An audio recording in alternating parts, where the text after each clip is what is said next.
Even our English teachers used to talk in Hindi. So, and my English was not too good. Definitely some jobs will be there who will be like completely cut off because of AI.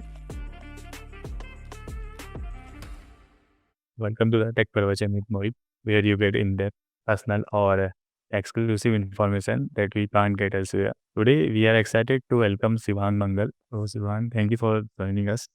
And can you give us a quick introduction in your own words? Yeah, thanks for having me here. So I'm Shivang and I'm from India, but currently I'm living in Warsaw. And right now I'm working in Box as a software engineer. And yeah, before Box, I have worked in a couple of companies like Amazon, Oracle, TomTom, and I also did my internship and visa. And yeah, so I graduated from NIT Trichy in 2021. And after that, working in Oracle for a couple of years, I moved to Warsaw from Amazon, and after that, I've been working in TomTom, and after that, in Box from last 2 or 3 months. So yeah. That's nice. So can you share a bit about your experience at NIT Trichy? Yeah, so it's very common with all the people like in 11th and 12th, you will study for IIT and a JEE and entrance exam. So my journey was also the same that I started. I took dummy in 11th and 12th standard, and I was like completely focusing on my JEE preparation. And after that, I fortunately got into NIT Trichy as a computer science engineer. So yeah, my experience was like pretty nice because it I could like actually interact with diverse people because right now I was like before NIT I was just in Indore and I was only having friends from Indore. But when I went to NIT, I could see that people are coming from all the different parts of India. So I made friends with different part of India, and I got to know about different cultural shocks also. So which was pretty nice. And apart from that, we had in NIT Trichy, we had a solid coders. And apart from that, we had so many different clubs. So which actually helped me to brush up on my different skills. So overall experience, like you can imagine, the college life, hostel life was like pretty fine. And it was like pretty fun. And also, I could not experience the final year in college because of the COVID. But other than that, like there are no hard feelings. And it was like very, really nice experience for me. Like I would say one of the best time of my life was in the college. So yeah. So can you tell us about some of your challenges you faced while moving between different companies like Amazon, TomTom, and Oracle? Like when I talk about specifically about the challenges, the first thing is to like get your resume shortlisting. So I don't know why, but yeah, sometimes it could be really difficult to get your even resume shortlisted, especially in India. That there are so many people applying for the same job. Because like for me, I have like applied for a couple of times. Like I have switched couple of jobs, so I know this personally that it could be really challenging to get your resume even shortlisted. And in India, we have a really bad culture that we just get scene zoned, or we don't even like the recruiters ghost us. They don't even like send us the rejection emails, which is like really nice thing to have. But I can understand that because there are so many applications just for a single job, then they don't have the time to like actually send the rejection email to each and every candidate. So yeah, the resume shortlisting is one of the things. And while I was like interviewing during my college days, it was like pretty hard for me to crack interviews because in internships, I sat for around 11 different companies came before I got interned in visa. And from 11 companies, I was sitting for the interviews for almost 8 companies, and only 3 companies were there for which I could not clear the online test. So something was going really wrong with my interview strategy. So yeah, that was like maybe hard for me during that time. Okay. You mentioned that resume shortlisting is difficult. So, what advice do you have for students on preparing a resume? Yeah, so I have like seen couple of resumes, and I would not say that even my resume is perfect. I always try to improve it. So one thing is basically people actually mention everything in the resume. I mean, yeah, because I have seen resumes where they also mention their extracurricular activities and all these things, which is recommended when you are in college. But when you move into industry, when you have like a little bit of work experience, you should not include all those things. Resume is like basically just telling everything about in a very, very short form that what exactly you do, what was your experience, and like just about this, not any of your personal details should not be included in my opinion. And apart from that, also in resume, I have seen that when people actually provide with your, let's say, work experience, so in the work experience they will write each and every minute details about what they did, but it should be more like giving a basic overview of what you do.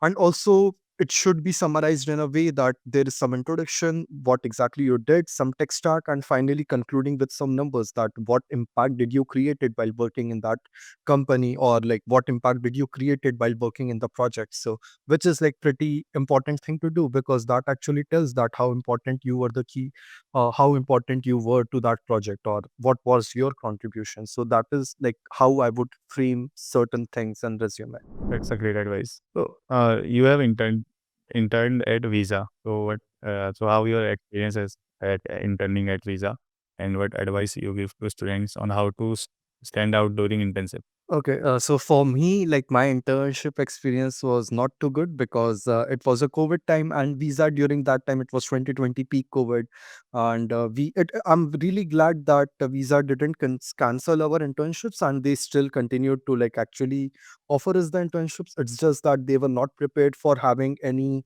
real time projects for the interns, because yeah, it was that time that none of the company was having like permanently work from home kind of working, and we were interns, so for them to accommodate us virtually in the live project was very difficult. So they just asked us to participate in some hackathon, some case studies and different things, and we participated in that. I learned a lot.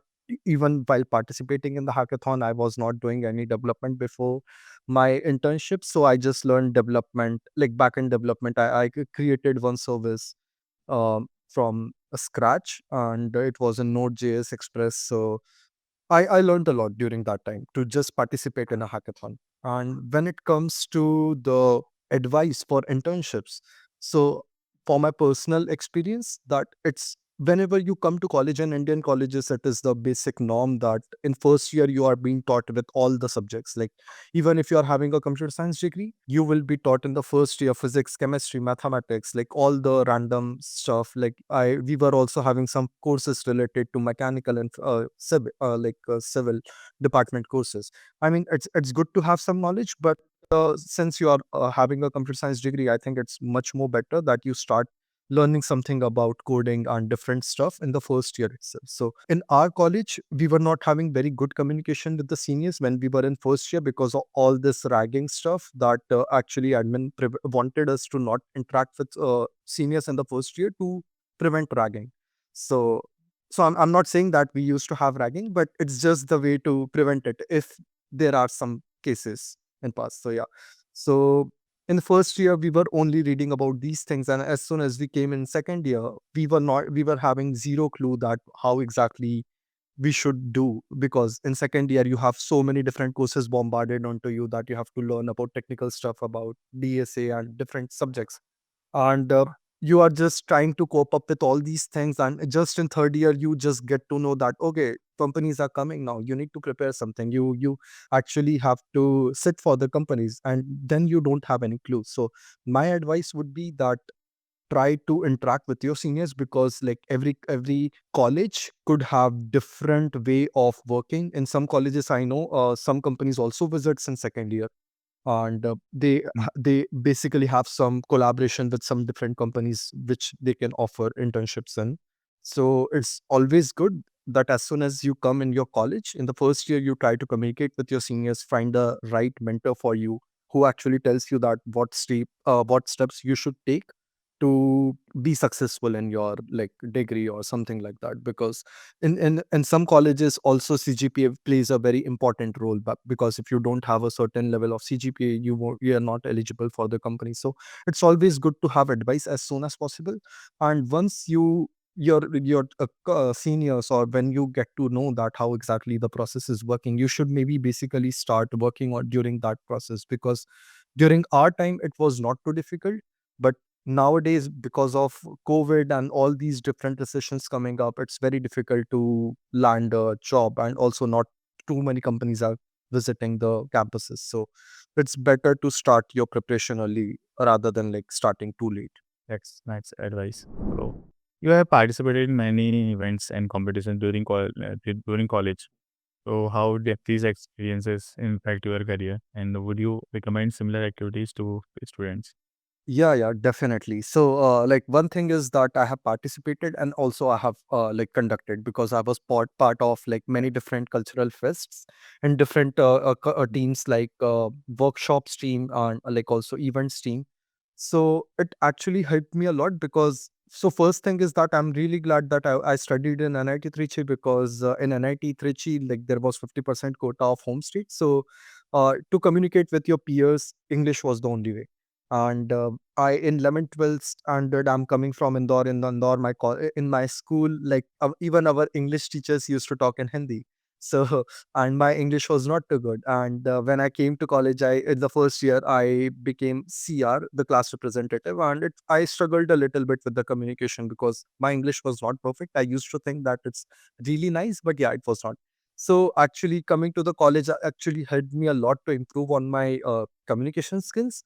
And when I joined different clubs, actually it helped me understand that how different things works. How do you manage your time? Because you have to do your assignments, then you have some work related to your club or something like that, and then you have to like also make some announcements. So it also helped me reduce my stage fear. How do you communicate with different people, and like how exactly you make something work? You have to make some notes, some you have to plan for something, you have to plan for what could go wrong, what could not go wrong while conducting some events. So that was like pretty helpful for me to understand how do I organize something.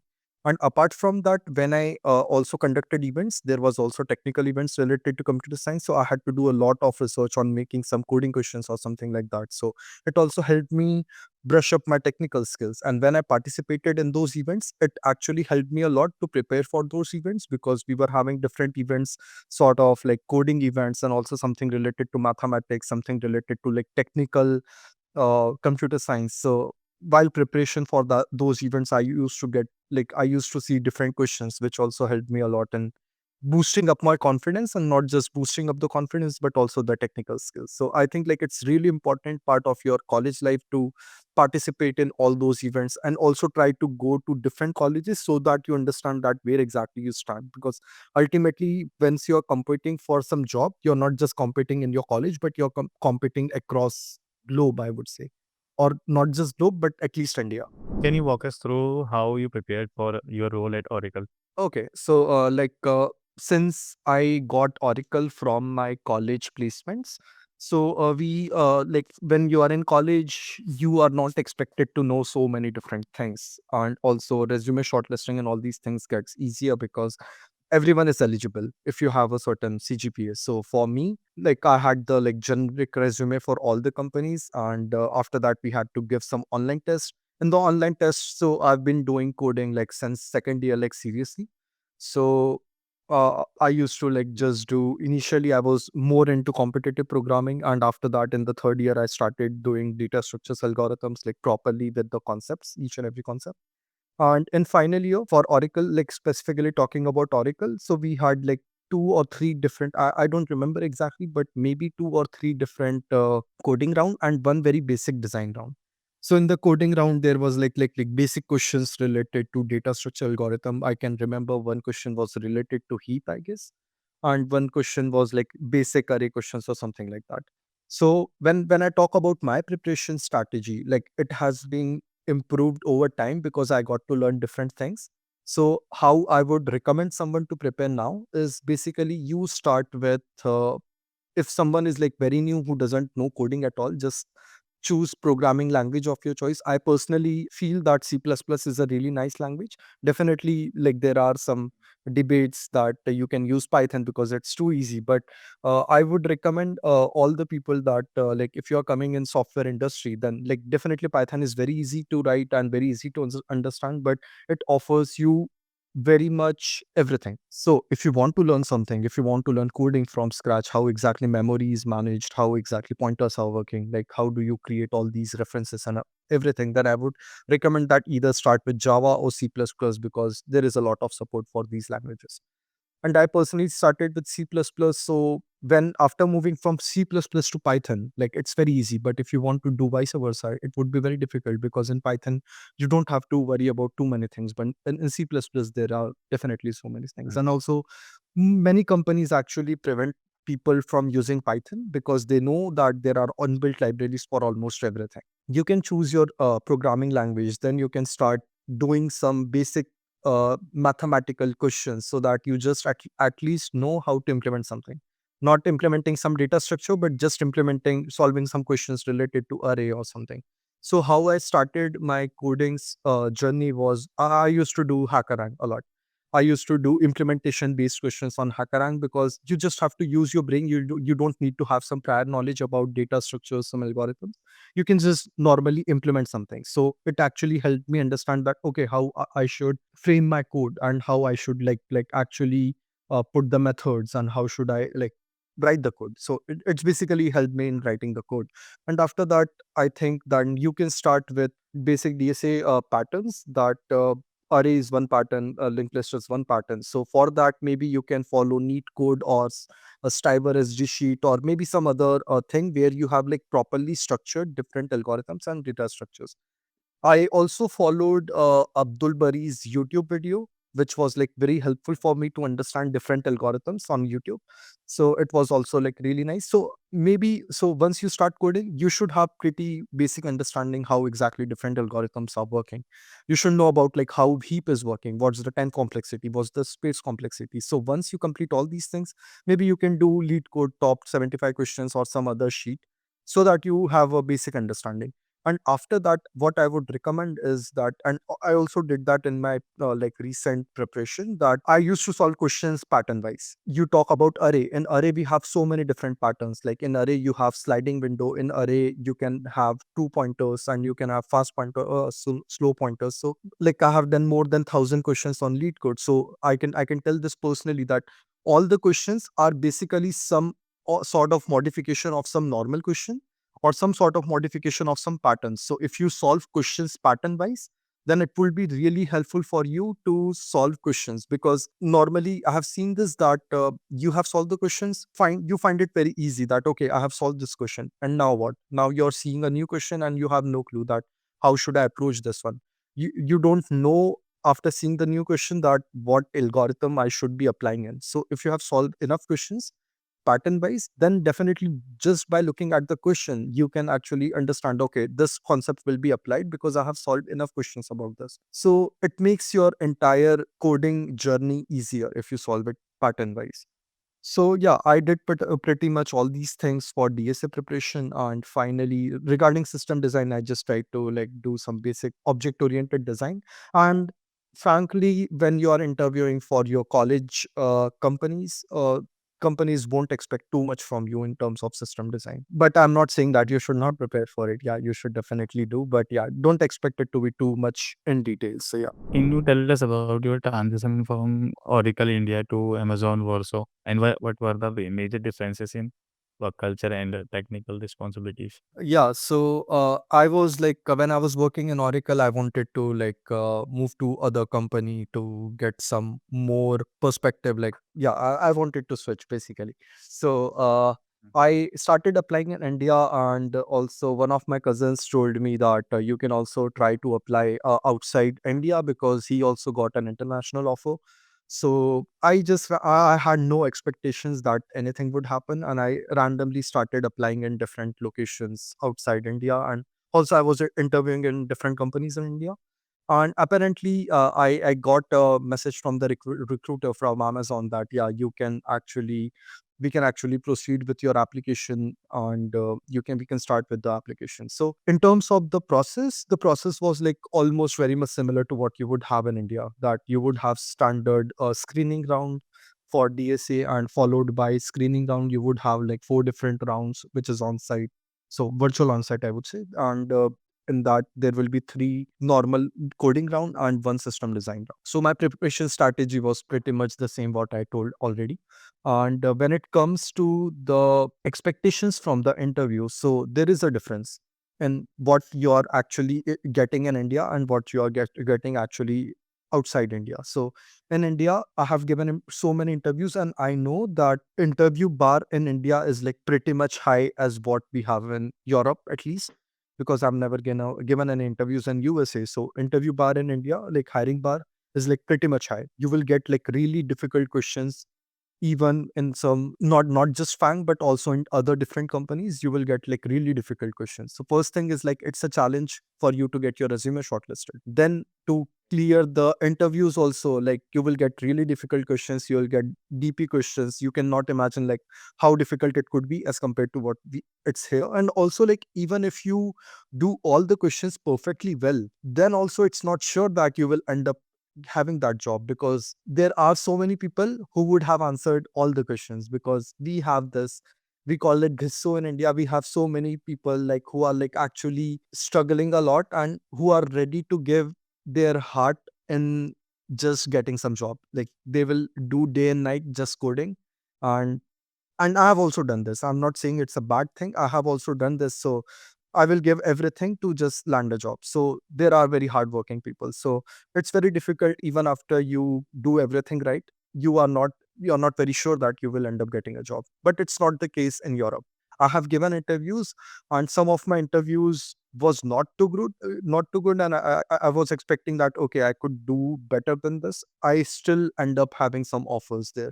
So it's a really different thing. And also in India, like basically companies reject you, and it's a basically rejection criteria. Out of 100 people, they want to reject 99 people, and whatever is left, they want to take that person. But it's not the case here.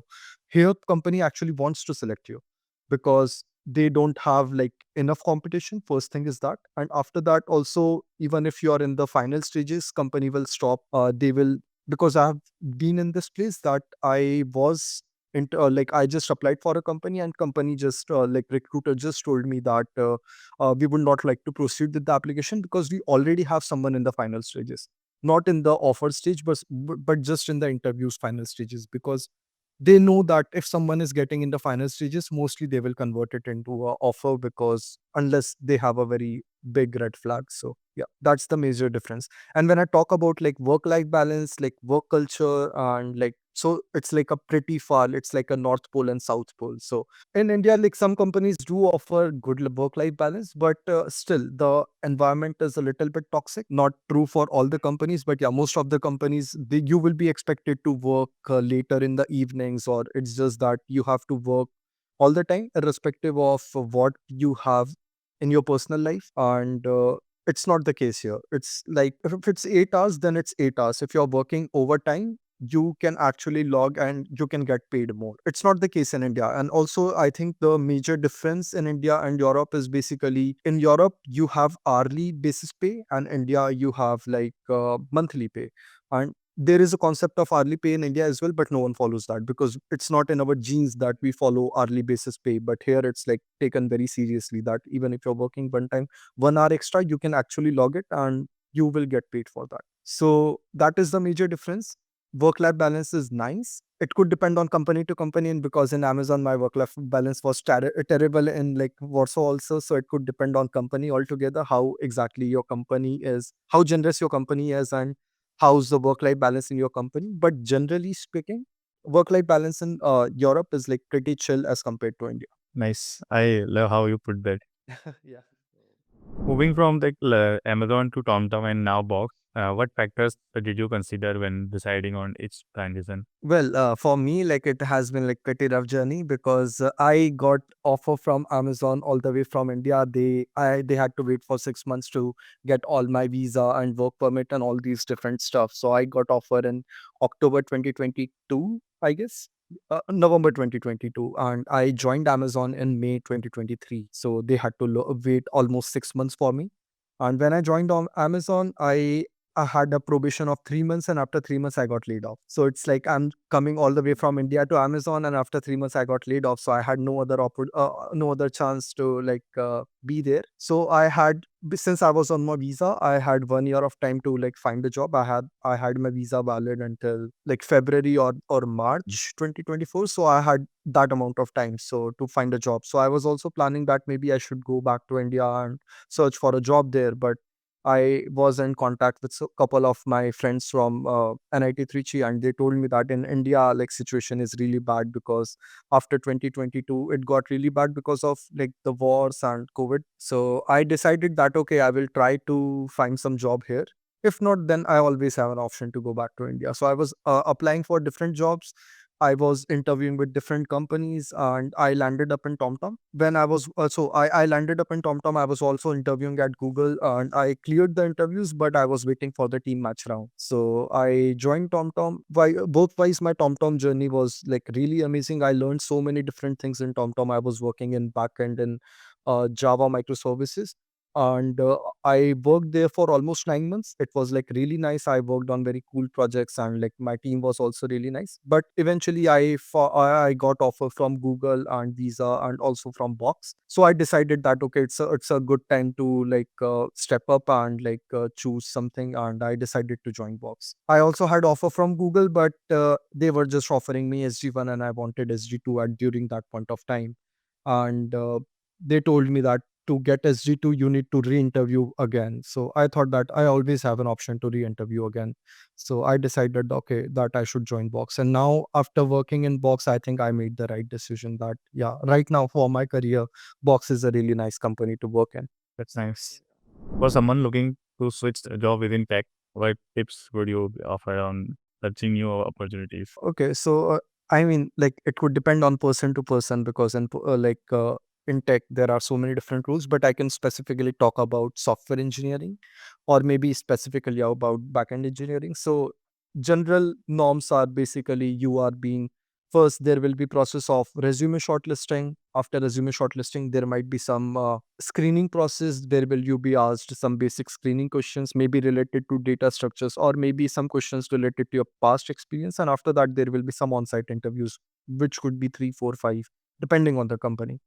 And it could be mix of both coding rounds and also system design round and behavior rounds, and some maybe other technical rounds. So for me, the coding part, I already told you that yeah, you should be prepared for coding round. I still do lead code daily because I know that I should be prepared every time. I don't take any chances now because for company it's not a very big thing to fire you, and also I understand that it's not company's responsibility to take you on the job all the time, and something could always go wrong. So you should be prepared all the time. So I tend to do lead code daily every day.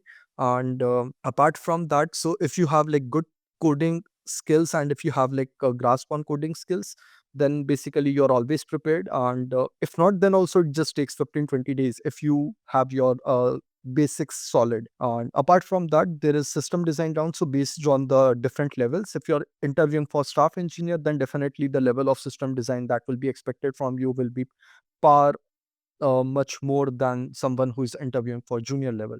So still there is a like there are two different things in system design: high level design and low level design. So in high level design, you can read about all the concepts related to load balancing and all these stuff. And for low level, you need to have your object oriented programming basics solid. And you need to know about design patterns and different things. So you need to learn about all these things. There are a couple of materials available online. And also like there are so many different playlists and series where you can actually brush up your concepts around that. Also, one more thing is that like if you're someone in the tech industry who actually don't want to switch jobs but also just stay updated, then I always do this, that I tend to read different engineering blogs. So that because in system design, it's always about how much knowledge you have. It's not just about how well you design, because you need to know about how what decisions you make by designing the system. And that idea comes only when you see real life problems, how exactly engineers are or companies are making some decisions based on the problems that they are facing. So if you're reading all these tech blogs, then definitely it will help you a lot. So for system design, you can do that. And when it comes to behavior things, so I always tend to, so in the behavior, you will get generally the questions like tell us about some time when you had some conflicts with your team or manager or something like that.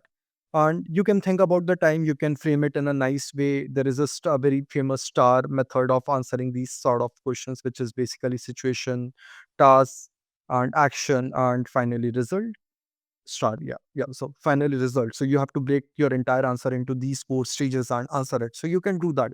But you have to come up with different scenarios. So instead of that, what I started following recently is basically I always try to keep my daily work logs, which basically I divide it into like what was the task, what was the action, and like how exactly I'm answering this, and what was the problem I faced. So at the end of the month, I just have a retrospective of what I did.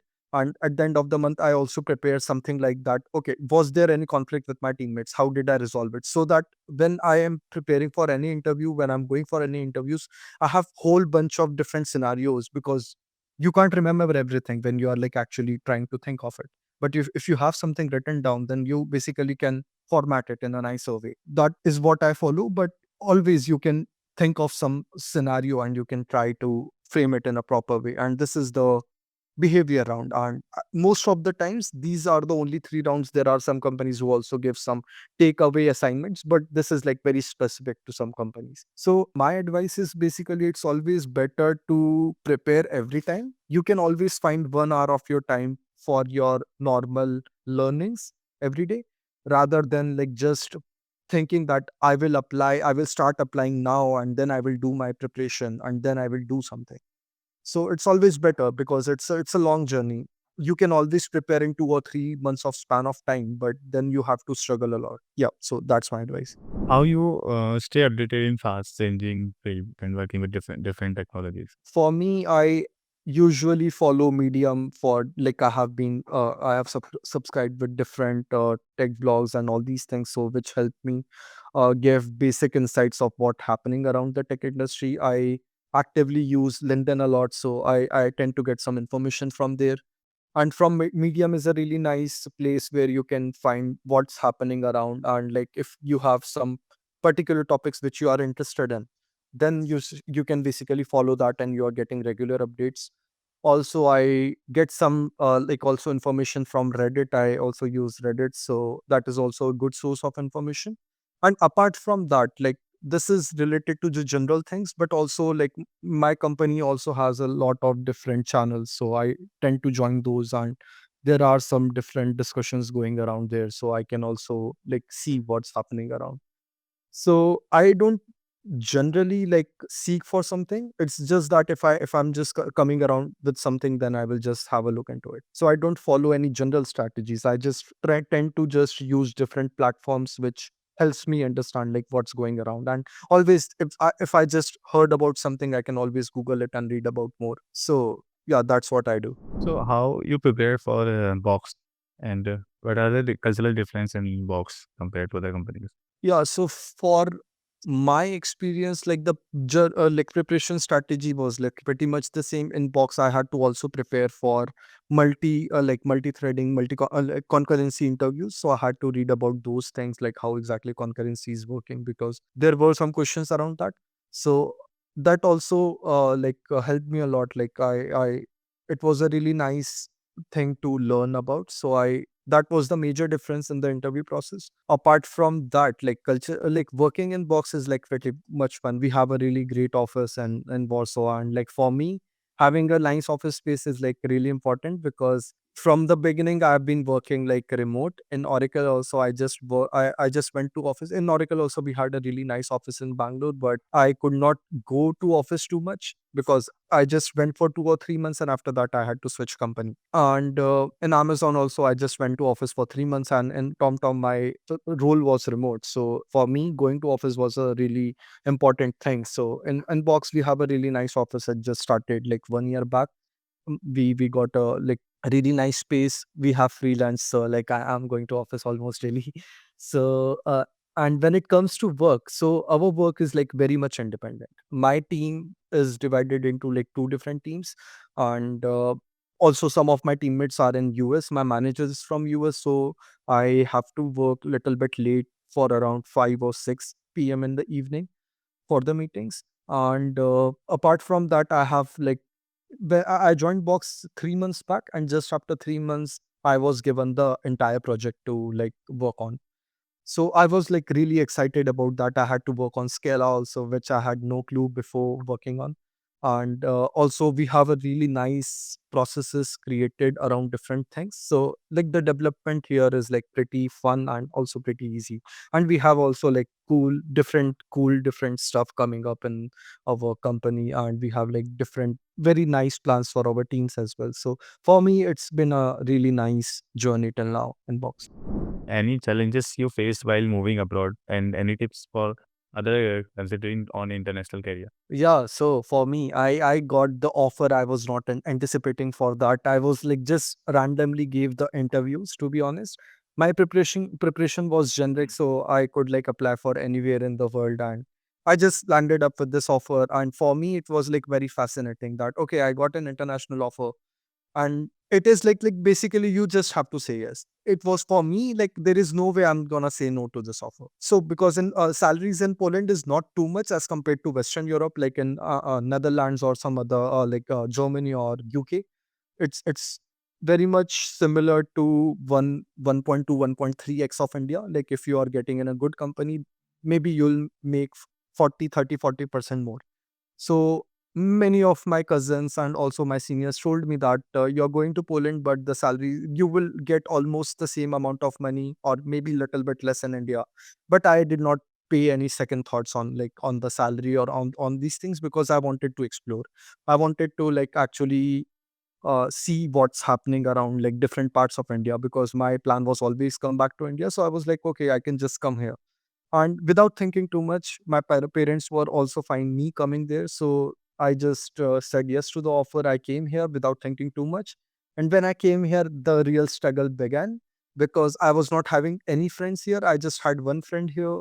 And my weekends used to go like I am just always going to some shopping center and I'm just looking at different stuff. So I was not having enough friends here. So I struggled a lot in the couple of months, and also after that I got laid off. So after all these things were bombarded on me, and the major cultural difference is basically you have to do everything. And when I was living in Bangalore, I had house help for each and everything. Like we had the cook, we have like certain people coming for cleaning and mopping and different things. But here you have to handle everything. It's really nice that I know how to cook. So it's just that I have to put some extra efforts in cooking. But if someone doesn't know how to cook it, it's gonna be really difficult because again, the food outside is very costly. I'm a vegetarian, so for me, finding a vegetarian food in Europe is very difficult because everyone eats non-veg. I don't eat eggs also, and for here, egg is considered as a vegetarian thing. So for me, it was a really difficult thing to adjust in. And I was not having enough friends. I used to miss my home also, and I got laid off. So I used to like it was a really struggle time for me. And eventually, I landed up the job, and eventually, I started making friends. I play badminton, so I started joining badminton groups and I started playing. So now it's like pretty fun things that I'm doing. I can always travel from here to any different Schengen country. So my advice would be basically if you're planning to move outside India, just think about all these factors. Do because here you have to do everything. Here you have to take care of everything. If you think that it's gonna be as simple as living in Bangalore away from your home, as simple as living in Hyderabad or Pune or some other metropolitan metropolitan city in India. Because for me also it was the same. I was living in Bangalore for almost 1 year, and I thought that okay, I managed to live in Bangalore. I managed to do everything by my own, so it will be as simple as that. But it's not because in Bangalore you will have all your friends from colleges, but you will have someone that you know, and everyone speaks your language. If not your language, everyone you don't get actual cultural shocks when you're in the same country. But when you move abroad, you'll get so many different cultural shocks. You will maybe struggle with the language if you're not moving to a English speaking country. There will be differences in that, and you will have to adjust everything. You will have to like find home literally by yourself. You will have to manage all the things by yourself. That is first thing. And also it's not too easy to come back to home every time, because if you're in the same country, you can just catch a flight and just take 2 or 3 hours to reach any part of the India. So it's not that easy. You can only visit your country twice a year maximum, because also you don't get enough leaves that you can just go and like live in your country for 6 months or something like that. So you have to be prepared for everything. I was not prepared, honestly. I just got prepared eventually. but you should actually think about the choices you are making before moving outside India. Because I have also seen people just by looking that, okay, moving to Europe or USA would be so fancy that I will like enjoy very luxurious life and all these things. So actually there are a lot of struggles, and people also like start coming here just doing, they think that I will just do some master's degree and I will just settle here. So it's not that easy. I just directly got a job, so I was always having my salary up and coming. So for me, it was not too difficult, but I can also see the struggle of students living here. So for them, it's really difficult because you have to cope up with not just everything else, but also you have to cope up financially. You have to work in different places to get money for yourself. So before moving to any other place other than India, you should think twice, because you have to consider all these things. Just don't think about the fancy things that Hollywood movies show us. That okay, it will be Harry Potter kind of thing. Definitely, it is in December, but rest of the time it's not. So you have to think about all these things before coming to some other country. How do you cope with the stress at the time of laid off when you leave up from Amazon? Yeah, so like when just thinking from the preparation perspective, yeah, I was like pretty solid that I have to do everything. I have to study everything. I don't want to leave any room for rejection, because I knew that yeah, it's a pretty difficult time for me. And t- just thinking about like psychologically, and how I was thinking was that I knew that this is a once in a lifetime opportunity. If I'm going back to India, there is no coming back, because I know how difficult it was to get an international offer. So I also had these thoughts that maybe I can just go back to India. Why should I struggle here? Because anyways, I don't have any friends here. I have not properly settled in this country. So I can always go back to India. I have so many different friends in India. I can live in Bangalore, very nice life, all these things.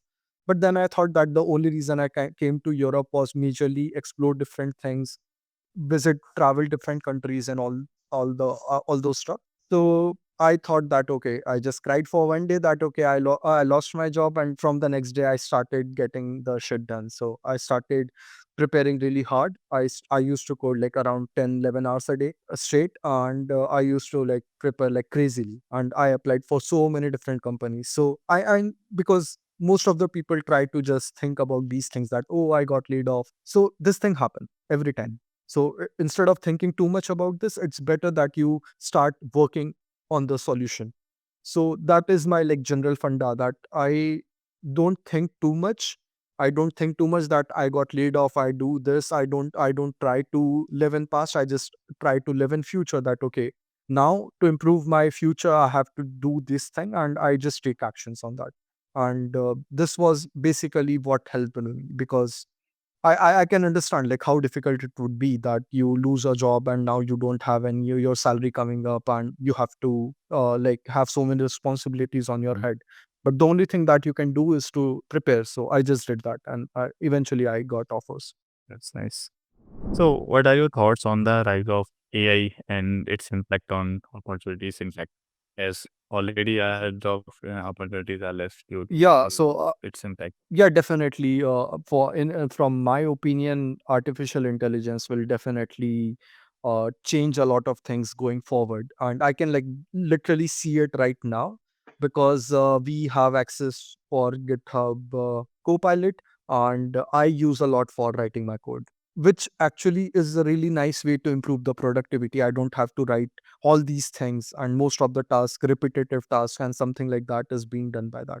So maybe what I think is that maybe in the early 19, when computer just came, so many people thought that okay, you don't need to learn computer to be successful. You don't have to like, it's a like really third world thing, like at least in India and like major parts of the world, people used to think, who are not having the access, they used to think okay, it's a very fancy thing, it will not affect us, it's just a different tool that people might be using. But it's not true. Everyone has to eventually learn computers, and eventually learn how to use computers to make your life better. And AI is no different from what we used to have initially as a computers. So eventually, definitely so many things will change in future. So many jobs will be affected by that.